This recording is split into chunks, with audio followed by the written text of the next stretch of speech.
जहां नौकरी रोजगार का इंतजाम होना चाहिए था, इतने सालों में कहीं नौकरी रोजगार नहीं। और याद रखना, बीजेपी की सरकार रहेगी तो ये समस्या कम नहीं होगी, समस्या बढ़ेगी, क्योंकि वो नहीं चाहते हैं कि लोग पढ़े लिखे बने, आगे बढ़ें। वो चाहते हैं कि अनाज मिलता रहे और लोग गुलाम बने रहें। लोग गरीब बने रहेंगे तो अनाज की तरफ देखते रहेंगे और वहीं हम जो चाहेंगे वो प्रचार कर ले जाएंगे। इसीलिए आपने देखा होगा कि लाल किले से लेकर के उत्तर प्रदेश के मुख्यमंत्री तक कहते हैं कि हमें खुशी है इस बात की कि करोड़ों लोगों को हम अनाज दे रहे हैं। बताओ, अनाज जो मिल रहा है उसकी क्या कीमत होगी? ज्यादा ज्यादा 100 रुपए, 200 रुपए। जब उन्हें वोट चाहिए था तो रिफाइंड तेल भी दे रहे थे आपको, रिफाइंड तेल मिल रहा था। नमक दिया उन्होंने, और वो नमक दिया जो सबसे ज्यादा खराब नमक था, और उसी नमक के नाम पर इन्होंने वोट भी मांगे। और महंगाई कहां पहुंच गई? महंगाई किस जगह पहुंचा दी इन्होंने? इनके पास कोई ठोस कार्यक्रम नहीं है जिससे महंगाई कम कर सकें। महंगाई तब कम होगी जब हमारा किसान खुशहाल होगा, तब जाकर के महंगाई कम होगी। जब किसान की मदद होगी तब जाकर के महंगाई कम होगी। अभी जब टमाटर के सवाल पर हम लोगों ने सरकार से पूछा तो हमारे मुख्यमंत्री जी कहते हैं कि टमाटर की कीमत कोई ज्यादा नहीं बढ़ी है, और टमाटर अगर महंगे बिक रहे हैं तो हमारे किसानों को लाभ मिल रहा है। मैं जब स्क्रीन पे तस्वीर देख रहा था आपकी, अभी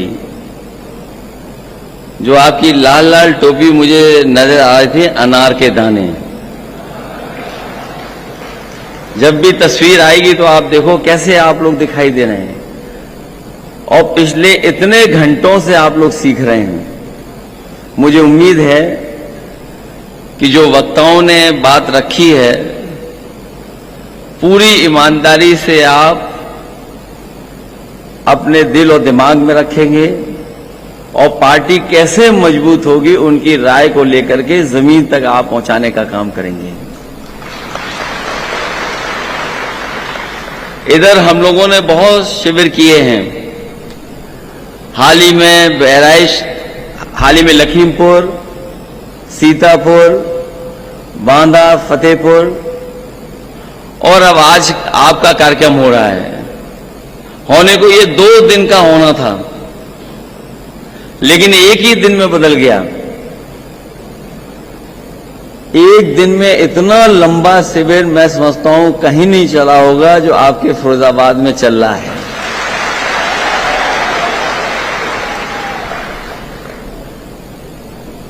और क्योंकि ये नया जमाना है टेक्नोलॉजी वाला,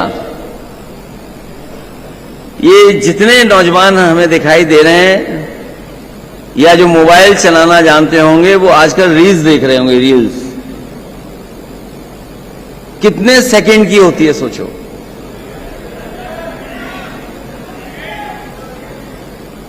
वो इसीलिए कम सेकंड की रखी जाती है कि अगर अच्छी नहीं है तो एकदम,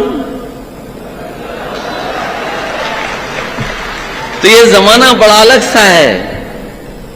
और इधर जब से कोरोना आया है, जो लोग, और मैं समझता हूं हर एक ने वो दवाई खरीदी होगी, पैरासीटामोल की गोली। पहले कम एमजी की आती थी, अब जो डॉक्टर लिख रहे हैं डोलो, तो बताओ कितने एमजी की आ रही है। तो आज मुझे लगता है शिविर में आपको डोलो पिला दी गई है।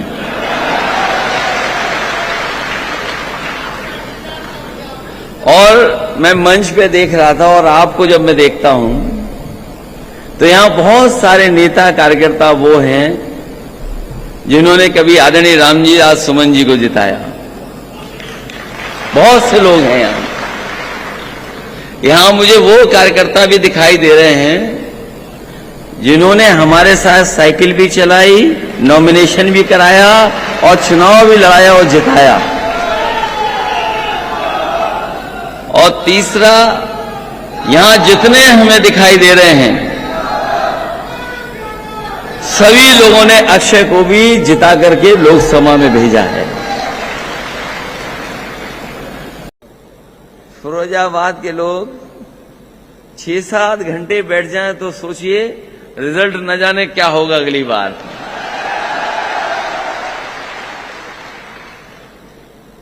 इधर हम लोगों ने देखा है कि बीजेपी के लोगों ने कोई नई भर्ती कर दी है सड़क पर। ये नए ट्रैफिक के लोग भर्ती किए गए लगता है। किसी सड़क पे आप चले जाओ तो आप सड़क पे देखोगे कोई ना कोई ट्रैफिक संभालने के लिए आ गए लोग। हालांकि इस बात को मैंने सदन में भी कहा और जगह भी कहा। कल रात को ही एक हमारे बहुत पुराने साथी उन्होंने कहा कि शायद आपने सबसे ज्यादा सांड के बारे में ट्वीट किया होगा। अब आपको सांड के बारे में ट्वीट नहीं करना चाहिए। मैंने उनकी बात रात में मान ली, लेकिन जब मैंने सुबह एक खबर पढ़ी कि हरदोई में एक सांड 4th फ्लोर पे चढ़ गया, 4th मंजिल पे चढ़ गया, और एक को तो वो अधिकारी सब मिलकर के उन्होंने किसी तरीके से घास का लालच दे करके एक सांड को तो उतार लिया और दूसरा सांड नहीं उतर पाया। उन्हें रात भर खाने पीने का इंतजाम छत पे करना पड़ा उस सांड के लिए, और जब हाइड्रा मंगाई गई तब जाकर के वो सांड हाइड्रा से उतरा है, सोचिए। और वो उस बिल्डिंग पे चढ़ा था जिसकी जिम्मेदारी है कि सड़कों पर जानवर नहीं होने चाहिए, तहसीलदार साहब की बिल्डिंग पर। तो सोचो, जहां बीजेपी के लोग $1 ट्रिलियन की इकोनॉमी की बात कर रहे हों, $1 ट्रिलियन, और सांड नहीं संभाले जा रहे हैं। मैं जानता हूं कि लखनऊ में भी बहुत सांड है, राजधानी में बहुत सांड हैं। किसी सड़क पे चले जाओ, कोई दिन नहीं बचता जिस दिन एक व्यक्ति की जान न जा रही हो, चाहे एक्सीडेंट से, और चाहे किसान गरीब अगर खेत में कर रहा है, अगर कोई परिस्थिति बनी तो वहां ही जान उसकी चली गई। तो सोचिए कहां हम लोगों ने एम्बुलेंस दी, फोन मिलाओ एम्बुलेंस गांव में गरीब की मदद के लिए, और कहां ये सामान्य समस्या का समाधान नहीं ढूंढ पा रहे। जब मैंने सदन में पूछा उनसे कि सड़कों पर इतने जानवर हैं, तो वो कहते हैं कि ये तो नंदी है। मैं बधाई देना चाहता हूं बरेली के लोगों को, जिन्होंने सब नंदी इकट्ठी कर करके मंत्री जी को घेरने का काम किया। मुझे उम्मीद है कि अब शायद सरकार की आंखें खुल जाएंगी और कम से कम ये जो समस्या एक नई पैदा हुई है उत्तर प्रदेश में, उसका समाधान होगा। मैं अभी आदरणीय उदय प्रताप जी को सुन रहा था, मैं वो नेताजी के बारे में, और नेताजी के साथ न जाने कितना लंबा समय रहा है उनका।